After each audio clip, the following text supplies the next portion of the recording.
My name is Diane Jordan. I'm one of the associate directors in admissions. So apologies for the technical aspect of this, but we will go through a little bit about the background on the MFin program. All of the information is also available on the website, but I do want to give you, again, another little quick primer on the program itself. I'll talk about admissions criteria, what we're looking for, the application process in terms of requirements, any tips I can give you, a timetable in terms of the evaluation process in admissions. And then we do have a class profile, which is a great way to take a look at and get a snapshot of our current class and their backgrounds, the disciplines they came from, their test score results, etc. And then we'll also do some Q&A, but please, as I mentioned, or as you may have seen in the slide earlier, please feel free to submit questions via the chat function throughout the presentation. We will make every effort to get to as many questions as possible. And again, thanks to everyone who submitted those questions in advance and online. Okay. So MFin, if you think about the program in terms of what it has to offer, this statement is at the heart of what makes MFin special. It's everything you'd expect from MIT. It's global. Our program and our graduates compete on the world stage of global finance. It's rigorous in that the MIT is known for its rigor, and MFin is no exception. We're adaptive. MFin prepares students to be highly adaptive to changing environments, and that's in great thanks to an educational experience built around hands-on, real-world application. And everything we do is focused on positive outcomes for our students, helping our students meet the challenge of the career marketplace. We believe strongly that MFin is uniquely designed to position you for the premier career opportunities available in finance today. And these are what we like to refer to as sort of our enduring pillars on the left-hand side of the slide. It's our approach to how we provide the skills and knowledge to our students. It's a combination of unique strengths, again, designed to position you for a rewarding career in finance.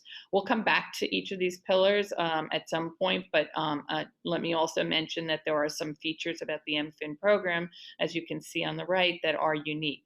So we are STEM classified as science, technology, engineering, and mathematics is a classification that we received as a result of the rigor of our mathematics portion of the MFin program. We also have a 12 and 18-month options. And again, I'll speak to that a little bit later on. Concentrations, if you want to do a deeper dive, for example, in more quantitative finance, we have financial engineering. We also offer concentrations in capital markets or corporate finance. You can choose one. They are optional, so it's not required. And you do not need to confirm that you want to do this. We ask of it in the application merely to get a sense from an academic planning standpoint how many people potentially may be interested in pursuing one of these concentrations. So it is non-binding when you see that question in the application. We also offer certificates in either business analytics, sustainability, or healthcare, and again, you can only do one. You do not need to do a certificate. You can even do a deeper dive into one of these areas or subjects by taking additional courses given the flexibility of the program. So what are we looking for? I would put the characteristics and qualifications that we're looking for into these three buckets or areas. So certainly strong academic record. We're going to be looking at, it is a Master of Finance program. For that reason, having some fundamental mathematics in these courses, such as linear algebra, probability, statistics, multivariable calculus. We ask in the application for you to check the boxes for any of these courses that you may have taken. So it's only going to help you as you go through the rigors of the coursework in the MFin program. Computer programming, again, these are not prerequisites, by the way, so I'm going to preface my comments. That being said, they're certainly highly encouraged, particularly around the computer programming. R, Python is highly recommended. What will happen is when students start the program in July, they will be given an assessment review or test. on computer literacy. And it's really the purpose of it is to determine how familiar you are with either R or Python and whether you need some additional help. And it could be, and most likely, we would suggest that you take a premium data boot camp online, which we offer as part of your enrollment with the MFin program. So again, the more you can prepare in advance, if you don't have it, there are lots of online courses for R Python, totally up to you, but we certainly encourage it. As I mentioned, we're also looking at, because we are a STEM categorized or designated program, students who are coming from any of those disciplines certainly tells us more about your quantitative background. And when we're talking to academic record, we're primarily focused on your bachelor's or university degree. And finance, statistics, accounting, and economics coursework, of course, goes without saying, is valuable. And then the other thing I would mention in terms of the strong academic record, there are certainly some other data points that we're going to be looking at. The most obvious ones are your GPA, the GMAT or GRE scores. We do not have a preference as to which of those two that you take. And then your academic letter of recommendation. So we'll be looking at all those really comprise what we call the strong academic record. Industry knowledge is the second area or bucket that we're going to be looking at.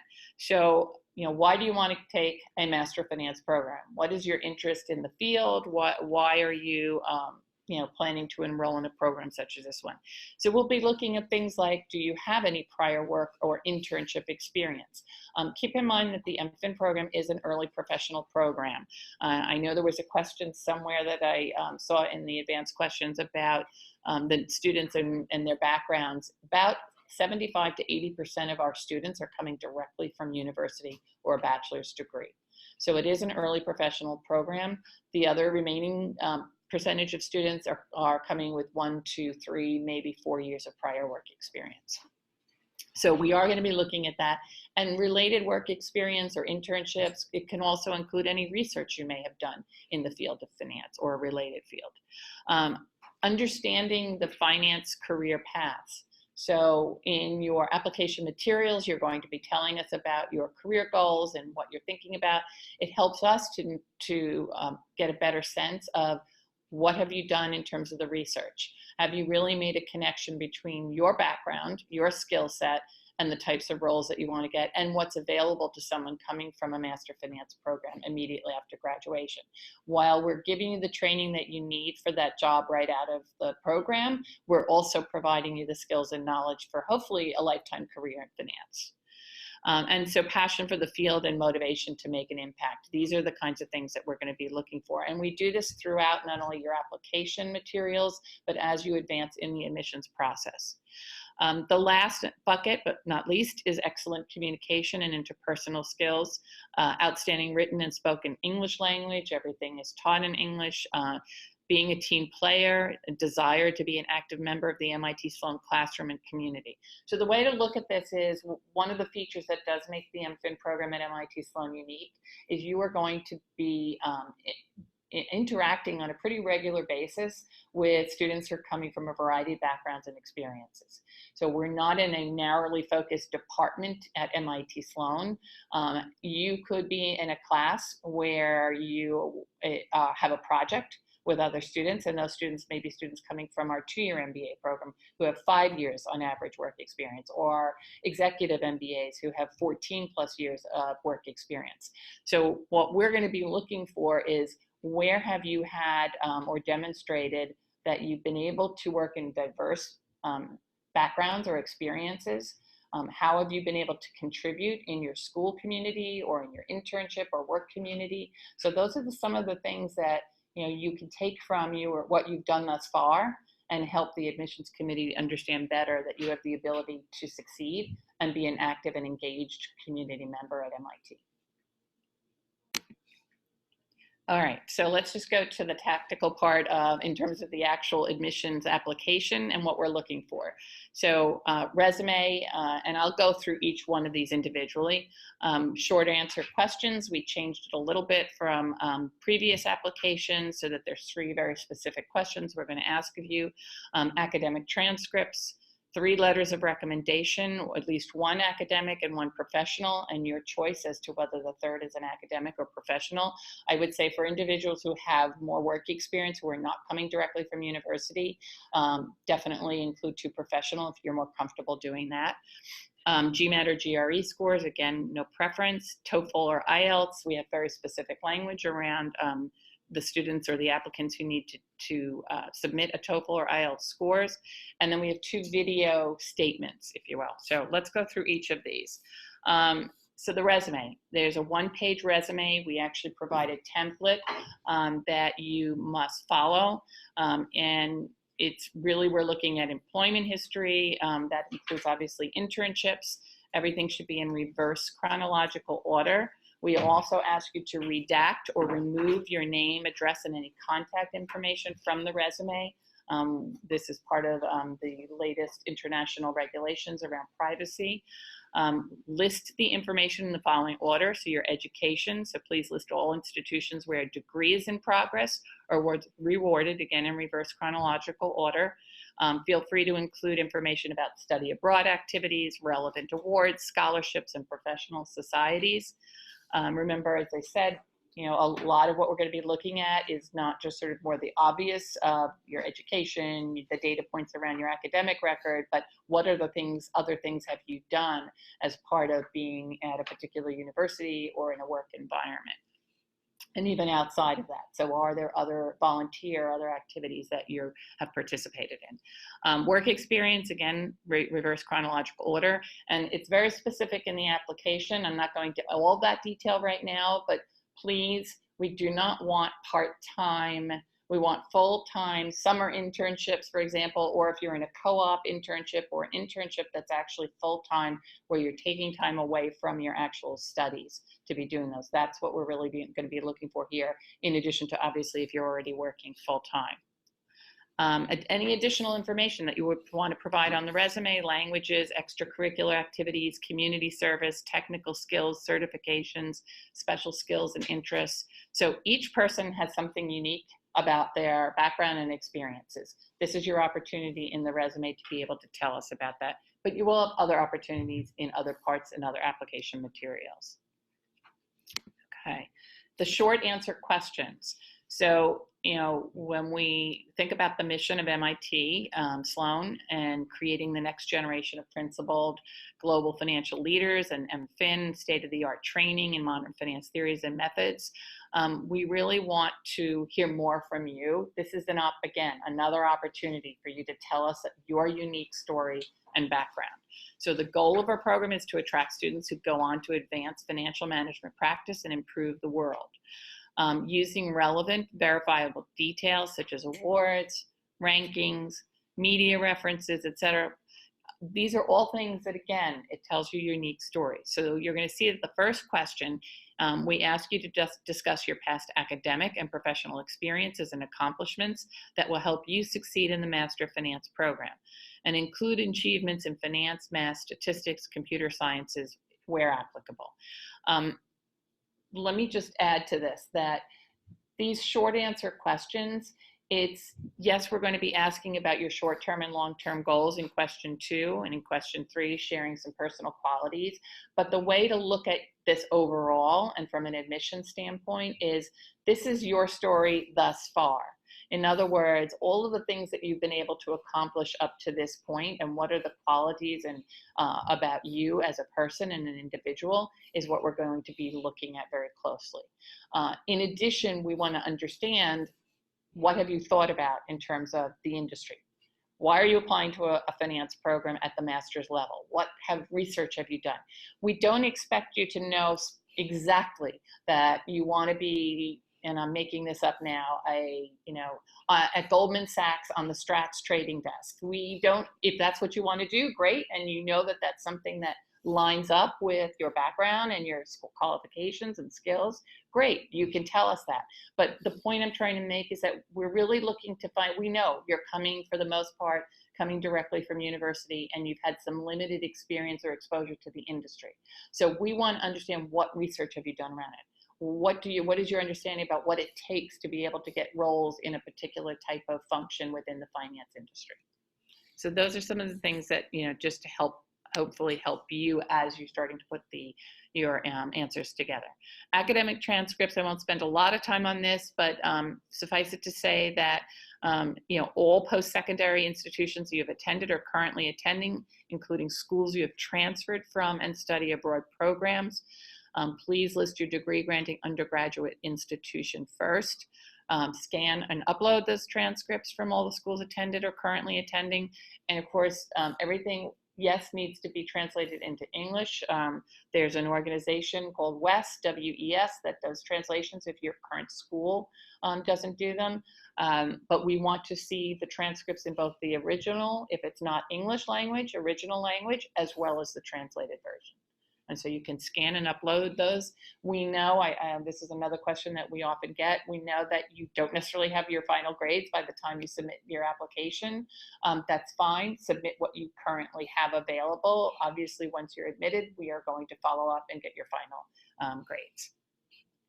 Okay. Test scores. I can't overemphasize this enough. We do not have a preference, GMAT or GRE. You can take a look at the class profile to get a sense of the range of scores. That's really a snapshot. It's the middle 80%.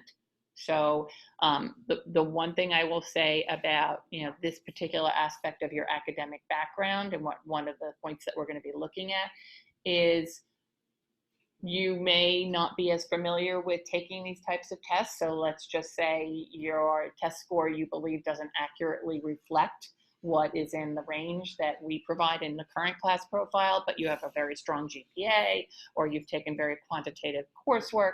One is going to offset the other.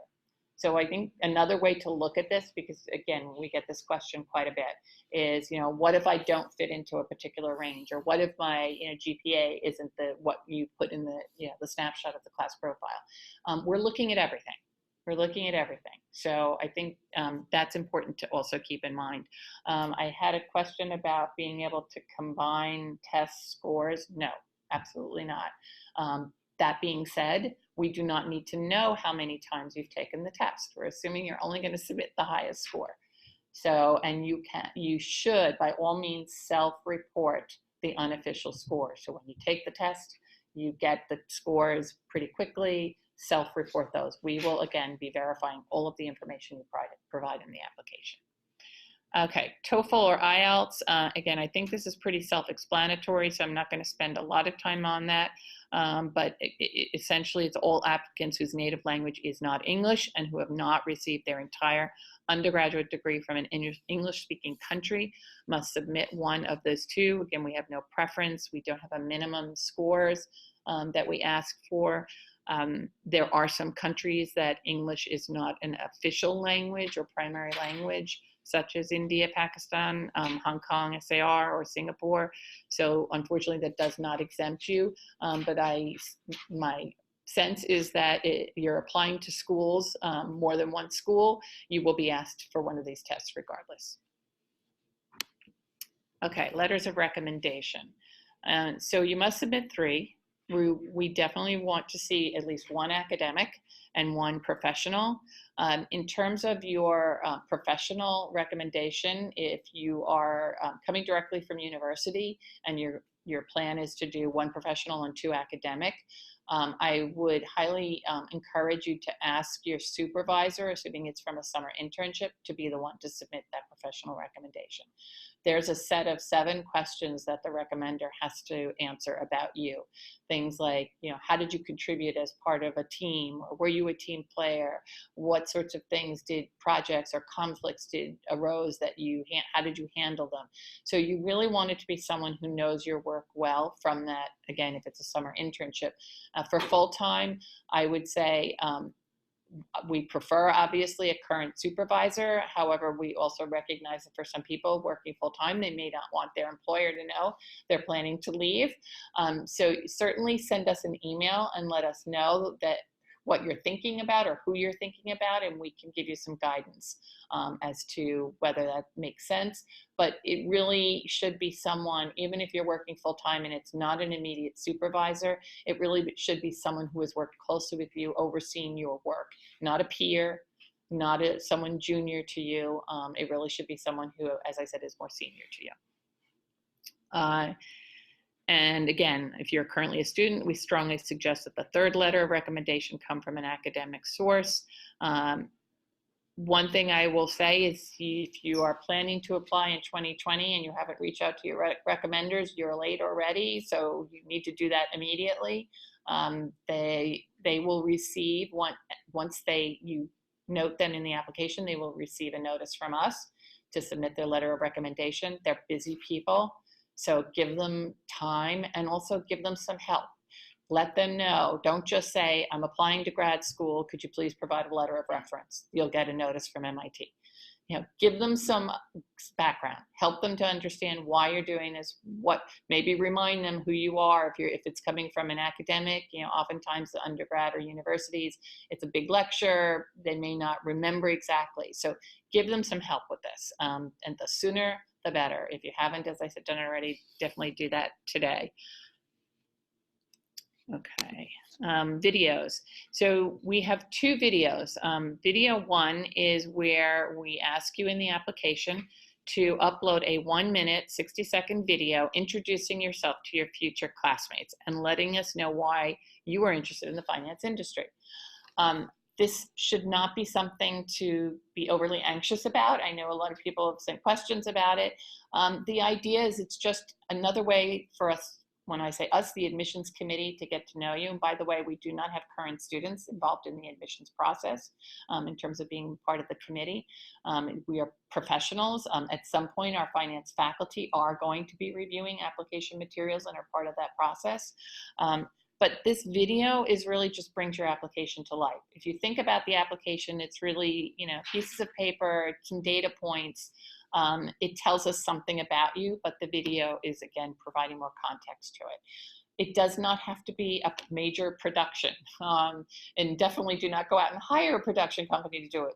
Use your smartphone, find a place where there's not a lot of, ambient noise, obviously. You can ask a friend to just, do a one-take video of you. Again, we want it to be genuine and authentic as well, because that's going to tell us something about you in addition to everything else that's in your application materials. The second video is one that you will see. You don't see it until you've completed all the materials or the requirements for the application. It is a timed and randomly assigned 60-second video. It is a general interest question. As many times as I say this, we always get people asking about how they can prepare. There is no way to prepare for it. Again, it's just another way for you to provide some more context around who you are and for the admissions committee to get to know you a little bit better. I promise you it's not a technical question. It could be just a simple question about, what was the most recent newspaper article you read and how did it have an impact on you? It's definitely very much about general interest or current affairs types of questions. So absolutely no advanced preparation. It will appear, you will need an internet connected computer, a webcam, microphone. The video essay tab will appear in the left-hand navigation of your application only after, as I said, you have completed all other sections of the application. And once you view your question, you'll have 1 minute to prepare your 60-second response. So really nothing to be overly concerned about and nothing you can prepare for. It helps to bring your application to life. Interviews. So you've completed your application, you've submitted it, and by the way, we do not have rolling admissions. So I know that was also a question. Nothing is going to happen between now and January 6th, the application deadline. So if you feel you have really done everything you possibly can to put together the strongest application, and if you're ready to submit it tomorrow, by all means do that. That being said, if you feel like you need a little more time and you want to make sure, you want to go back and revisit it, you have until January 6th. And even in terms of taking the GMAT or GRE test scores, you can self-report them. Not that I'm recommending people wait until the day before or 2 days before the deadline to start to take the test again, but to take the test. But certainly you have enough time to be able to do that. So no rolling admissions. After the deadline, there's a review of the applications. If you are going to advance in the admissions process, you will be invited to interview. The interviews typically take place in the month of February. And we travel, as you can see from this slide, we are in a number of locations, in 9 locations to be exact.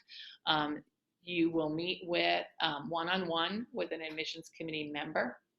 And the interviews, for the most part, there may be some, just clarification of some things that were maybe unanswered in your application materials. But for the most part, the interview is going to be focused on behavioral-based questions. So there's lots of examples of that, but I will give you some examples in a minute. But the other thing I will mention is that in addition to the interview itself, there will be a technical test. We introduced one last year. It was an elemental mathematics test. I cannot tell you yet exactly what it'll be. For those of you who are going to be invited to interview, we will give you a little more information at the time of the interview invite. But it's an elemental mathematics questions that we ask. So you'll have your interview in person, and then after the interview, you will do a technical question test. So interviews, as I said, are conducted in several key locations around the globe in the month of February. If you are here in the United States, or anywhere really, you have the option to come to our campus. The advantage of coming to campus, if you've never been here before, is that you obviously get to see what the campus is like. Is it a fit for you? Do you like the Boston-Cambridge area? You have lunch with current students, so it's a great way to get a better sense of, is this a place where I could see myself? But we also travel. So we have interviews conducted during that month in Beijing, Dubai, London, Paris, Mumbai, Santiago, Chile, Shanghai, and Singapore. So we cover a lot of territory and try to make it as easy as possible and convenient for our prospective students. Okay. So important dates to keep in mind, again, hopefully you're all aware, the January 6th deadline. And then we will have all the interviews in the month of February. We release decisions on the 12th of March. And then you have between the 12th of March and the 15th of April to make your decision on whether you're planning to matriculate. So that pretty much covers a lot of what I wanted to talk to you. This is just the class profile. Again, this is also available on our website. I'm happy to take some questions from the folks here in our audience. And we will also go to, if we have some additional questions online that perhaps have not been answered, happy to do that as well. So, yes. Thank you so much for your Yeah, no, happy. So I wonder, like, what do you expect for the CS and math background for the candidates? Is it a prerequisite to have computer science or no? And also the math. So they're not prerequisites. That being said, there's certainly an advantage to having some of those fundamental mathematics like linear algebra. You don't have to necessarily have all of them, but as many of those as possible is going to be helpful as you go through the coursework. The computer language, what will happen is when students arrive on campus, and hopefully everyone knows that if you're applying in 2020, we typically start the program July 1st, unless that falls on Saturday and Sunday. For 2020, it happens to fall on a weekend, so the program actually starts on June 30th. So I know that's early for some people, but we have a very full summer term. And it really is beneficial, particularly for anyone who knows anything about the financial services industry. Not only are you going to be focused on coursework, but you're also going to be focused on working with career advisors on gearing up for the fall recruiting season. But to get back to your question about computer languages, so when you start in July or June 30th, that following week, everyone is going to take a programming literacy test to determine how familiar you are with R or Python. And you could, absolutely. Many of our students decide that they just want to get that out of the way before they arrive. And if you can do it, great. By all means, do that. So can I write on the resume? Yeah, if you've signed up for it, absolutely. Yeah. Yeah. Yes. I have a question about the resume. Like I saw on the slide, like you said, redact your name, address, and contact information from the resume. So I kind of confused what you mean without our name on the resume. Yep, you just, it's because there are new laws, international laws around privacy that obviously MIT is going to adhere to, and every school should be doing it, by understanding. And so we just want you to basically black out on, on the top of your resume where you have your name and contact information before you upload it into the application, just block it out. Oh, Yeah, it's the GDPR laws that we are following as are all other educational institutions. so just to keep consistency, like should we name our resume with our name? So No, nothing. Because it's going to be in your application portal. So it'll be with your application materials. It's not going to be sitting separately somewhere else and we won't know who you are. You're going to submit it as part of submitting your resume with your application, in your application portal. Yeah, yeah, yes. So for traditional roles such as investment banking, consulting, coming out of an MFin program, would you be considered for associate role or analyst? It's typically an analyst role unless you're coming with prior background or experience in it. Yeah, I mean we've had some students who, because they had done some previous work in the industry, either full time or in that particular function, then they were able to, it's an individual thing, but that's something that you also will be able to work with a career advisor to determine, how much about your background will enable you to be able to seek, and which employers are the ones who are more willing to do that. Yep. Yeah. Quick follow-up. I know Sure. for investment banking, some recruitment in May as soon as June. So once if you do get accepted, does MIT offer some kind of help starting from that point? Say like in May to help you with recruitment? Not really in May and June. I mean, we certainly connect you to career advisors before you even, are physically on campus, but we're really not gearing up. So the first week that you arrive, there's an orientation, and we have something called Career Boot Camp. And so there'll be a lot of sessions where focused on specific functions within the finance industry that you might be interested in. We bring alumni in. We have alumni mentors who work with students. So, yep. Yes. so their duration almost 18 months. Yes. Do we choose which one we attend? Yeah, no, it's a great Diane, question. Can you repeat the question? Which before one? responding? Oh, Just because they can't hear it. Yes. Okay. So the question is about the 12 or the 18 month, and can you choose which one? So here's how it works currently. First of all, if you are interested in being considered for both 12 and 18 month, please, by all means, check the box for both. If you check the box for 12 month only and you're admitted, and then you decide after you're admitted, oh, I think I really want to be in the 18 month, it's too late. So you definitely need to check the box for both. And then, for students, it's really, when we admit you in March, when we let people know the decision, we are going to say to you, you've been admitted to the 18 month, or you've been admitted to the 12 month. So some of that, between the time that you submit your application, tell us about yourself, tell us about your industry knowledge, tell us about your past experience and what you've done in the industry or not done in the industry, to the point where during the interview, a lot of the interview is also going to focus on what are your career goals. So there's going to be some discussion around whether the 18 month, particularly because there is a summer internship, whether that really is going to make the most sense. And then there'll be a decision made by the admissions committee as to which format you're going to be enrolled in. Okay, but there is some back and forth in terms of that kind of conversation once you're at the interview stage of the admissions process. Yeah. Yes. Question online. So if someone does have previous work experience before coming into the program, but it's not in finance, are they at a disadvantage?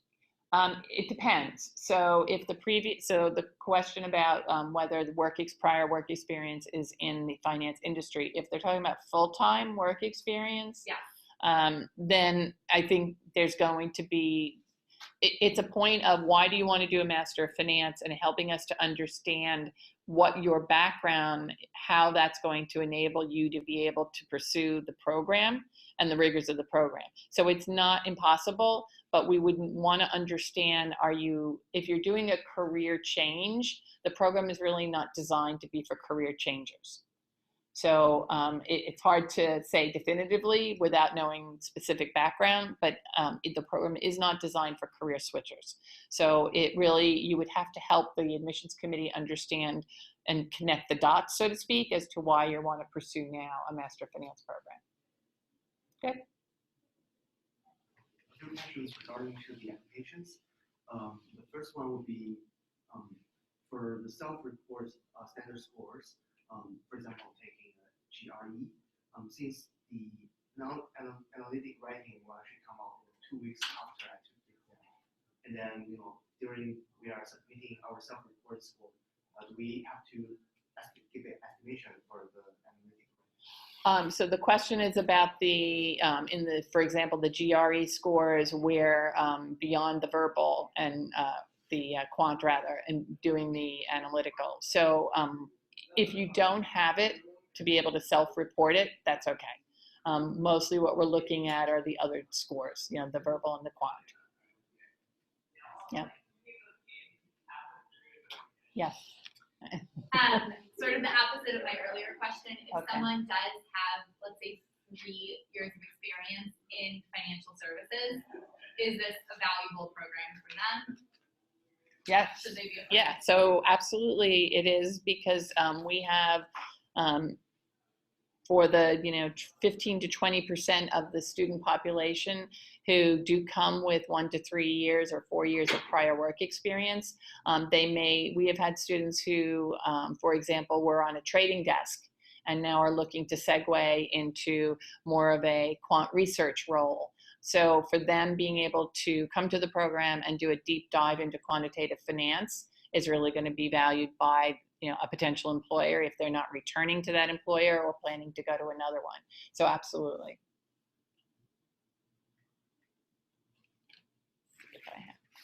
Is for the letters of recommendation, so you mentioned 1 academic, 1 professional, and then a third of your choice. Is there any flexibility there? Some people are asking about submitting all professional references, all academic references. No, I would highly discourage people from not including at least 1 academic and 1 professional. That is really because, again, remember when I said to you about the admissions committee, once you're advancing in the admissions process, there are going to be many different admissions committee members, including our finance faculty, reviewing applications. And so, think about a master's program, the rigor of the program from an academic standpoint. They want to see where you've demonstrated that ability. So not having that academic could really do yourself a disservice, especially after you put so much time and effort into the application materials.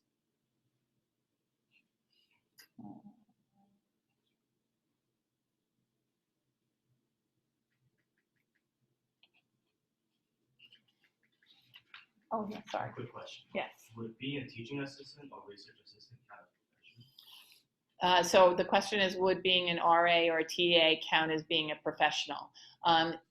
It's not, it's certainly valuable, and we would be interested in it. Presumably they're paid positions. So again, it's going to be, what we're looking for is anywhere where you can demonstrate that you've had some work related to the industry. If that's the only thing you have and you don't have any summer internships, that's fine. At least so the way to look at your background and experience is everything you have about you that relates to why you would want to pursue a Master of Finance is going to bolster your application. Because again, we are not laser focused on one particular aspect or data point. We are looking at everything. And yes, of course, we expect that you're going to have the academic ability.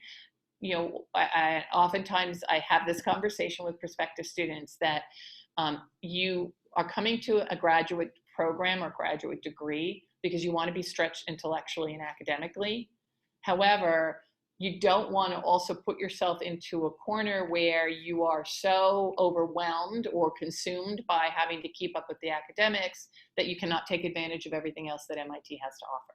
So it's more than it's the program, of course, is your primary focus, but there's so many other things that you're going to be doing, and the networks that you're going to be building alone given the type of environment that you're in, as I mentioned earlier, because you're interacting with people from a variety of backgrounds and experiences. This is your network.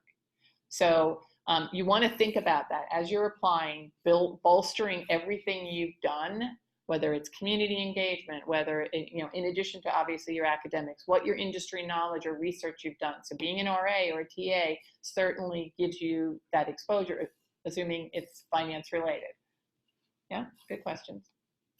Well, it is 9:45. I don't know if you want to take one more. Yeah, I know we have a lot of questions, but I'll take one more from the audience here. How's that? And before I answer your question, let me just remind everyone, and I have on the screen, I promise you we make every effort to answer your questions. It does not go into a deep black hole somewhere.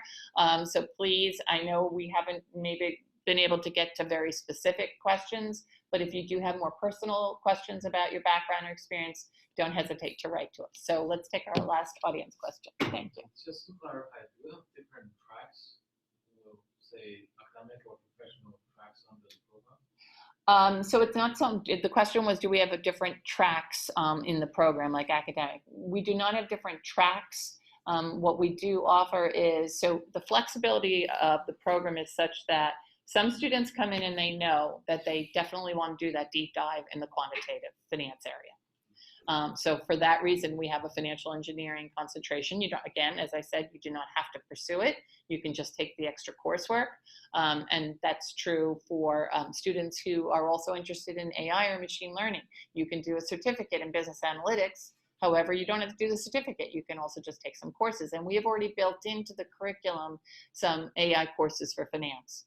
So, we are not training you to be programmers. So we don't have a track in that very specific area. However, we do have lots of ways for students who want to do that deeper dive to do it. And then there's students who want to take advantage of other aspects of the coursework that's offered at MIT. Maybe you come from a computer science background and you want to just take some more master's level courses. You could take a couple of extra courses on your own or in another subject area or discipline. Students can also cross-register at Harvard's professional schools. So you can take courses at the law school, the Kennedy School of Government, and the business school. And many of our students do take advantage of that.